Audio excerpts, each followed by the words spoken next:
अस्सलाम वालेकुम, मैं हूं उस्मान खान। आज फिर दोबारा गज़ा के हवाले से बात करेंगे और इमदाद के नाम पर जो धोखा दिया जा रहा है। इमदाद जो है वो सिर्फ बोला जा रहा है कि पहुंची है, लेकिन अभी तक ऐसी कोई सूरत हाल हमें कंफर्म ज़राए से नहीं मिली है। और फ्रांस ने तो तस्लीम करने का ऐलान सितंबर में किया है।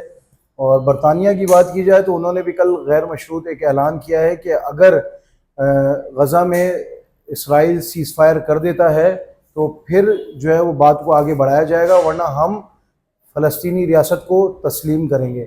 इसी हवाले से सोशल एक्टिविस्ट अदनान अनवर हमारे साथ मौजूद हैं, जो गज़ा पर गहरी नज़र रखते हैं। इनसे जानते हैं कि ताज़ा तरीन सूरत हाल क्या है। जी अदनान, बताइएगा कि ताज़ा तरीन सूरत हाल क्या है। अस्सलाम वालेकुम। जी उस्मान, ताज़ा तरीन सूरत हाल के हवाले से मैं आपको बताता चलूँ कि बहुत ज़्यादा आलमी दबाव के बाद एक महदूद पैमाने पर जो गज़ा में जो है इमदाद की तरसील का सिलसिला शुरू हो गया है। और यही दबाव की वजह से जो गज़ा में जो सीज़ फायर का अमल है वो उन्होंने तकरीबन सुबह 10 बजे से लेकर रात 8 बजे तक का उन्होंने टाइम कर दिया सीज़ फायर में। अच्छा, इस हवाले से जो इमदाद जो पहुँचाई जा रही है, इमदाद दी भी जा रही है और इमदाद लूटी भी जा रही है, क्योंकि इमदाद को जो है वो गज़ा तक पहुँचने नहीं दिया जा रहा है। इमदाद जो है गज़ा से बाहर ही रोक ली जाती है। और जो रास्ते में जो यहूदी आबादगार हैं, जिनको यहूदी आबादगार जो सेटलर्स कहा जाता है उनको, वो सेटलर्स जो है वो मुसलसल उस इमदाद को लूट रहे हैं। उनके जो बच्चे हैं वो भी लूट रहे हैं, जो उनके बड़े हैं वो भी लूट रहे हैं, उस इमदाद को तहस नहस कर रहे हैं, तबाह कर रहे हैं। इमदाद मौसर तरीके से नहीं पहुँचाई जा रही। इमदाद पहुँचाने के लिए कोई ऐसा मौसर निज़ाम नहीं है कि जो बासानी उसकी तरसील हो सके।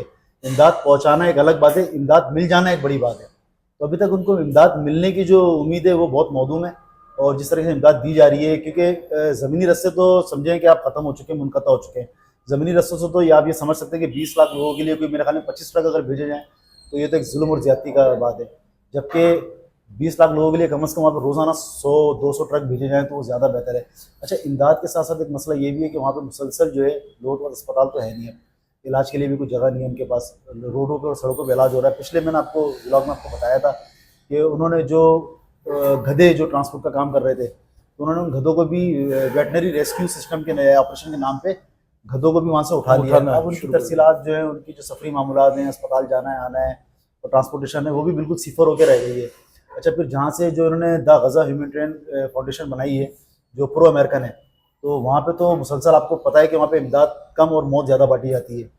और अगर इमदाद मिल भी जाए तो मेरे ख्याल में लेके अपने ठिकाने तक पहुंचना बहुत मुश्किल है। इसी तरीके से वहाँ पर रहने की कोई असबाब नहीं है, वहाँ पे बैठने के कोई असबाब नहीं है, वहाँ पे आप ये समझे कि चलते फिरते मौत का रक्स जारी है।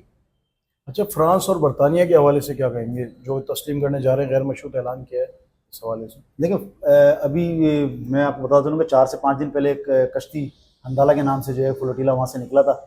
उसमें 2 फ्रांसीसी रुकने पार्लियामेंट भी थे जिनको अगवा कर लिया गया इसराइल की जानिब से, क्योंकि इमदाद को रास्ते में रोक लिया गया, इमदाद पकड़ भी ली गई उनकी और नौवीं कश्ती को वहाँ पहुँचने गया।